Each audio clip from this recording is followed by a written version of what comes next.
Coach Abbie from Crystal Community Sports. I'm going to do a couple of different little videos just to do with fitness and all things to keep yourself moving whilst we're in this period. So these are mainly for the older ones, but the little ones you can do these too, and parents and grown-ups feel free to join in. So let's get started. So for this video, as you can see, I am sat on an exercise ball. We were having a little think about the things you've got around in your sheds and in your gardens, and if you have a space hopper, this will do exactly the same job. Just pop it over so you're not sat on the little antennas and you'll be good to go. Okay, so our first exercise today is going to be crunches and sit-ups. You can do one or the other. A crunch is more of a small motion. You do 45-degree angles and you don't take your shoulders all the way forwards. Whereas a sit-up, you do the whole motion, okay? Generally, sit-ups have a little bit more of an impact on your neck, so if you're trying not to strain that, I wouldn't do those. So, I'm going to show you from the side. This is probably a little bit easier for you to see. But sit your bum down on the edge of your exercise ball or your space hopper, not on the top of it, so that you've got the most balance. Okay, so you're going to spread your legs out, so they're about hip width apart, so your knees and your hips are in line.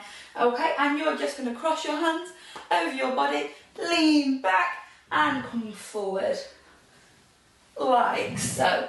You want this part of your arm to tap against your knee as you come forward. There you are.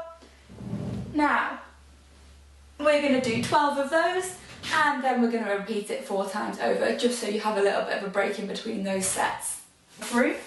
So, you're going to lie down with your ball between your feet, and you're going to lie flat on your back, and you're going to raise your ball up and back down. Now, for our little ones, that might be quite difficult. For our older ones, that might be quite easy. So if you want to add in, you can add in some arms as well, and I'll show you how to do that now. So you're going to raise that ball up, and at the same time you're going to raise up and tap it. Okay? So grown-ups, that's a really good one for engaging your core muscles. It can be quite difficult at first, and make sure you don't strain that neck. If you do feel like you are straining your neck, try and raise your shoulders as well when you're raising those arms. Instead of just having it all lunging forward, bring the whole thing as a combined motion.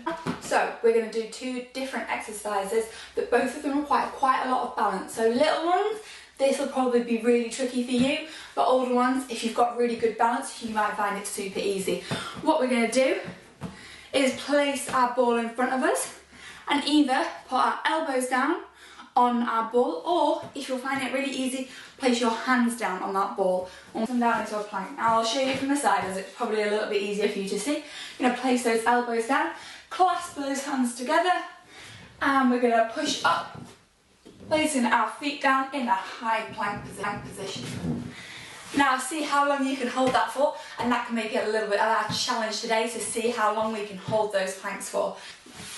Alright, so our last exercise today is a little bit of a funny one, a little bit of a silly one. We're going to do some flying squirrels. Now you may have seen flying squirrels in our classes before. Lots of us like to use them as a little bit of a quick warm-up. You lie your body down flat on the floor and you raise your legs and arms up at the same time. They're a great way to engage those core muscles and get you all nice and warmed up. So, these can be done on your exercise ball or on your space hopper, so we're going to give those a go. They are a little bit more challenging. So you place your stomach down or your tummy down on the top of your exercise ball or your space hopper, and then you raise your legs up and your arms up at the same time, and you pop them back down. Now I want to see how many of those you can do, because they are very tricky for balance, and they're also very tricky if they engage all of your core muscles at once. Good luck!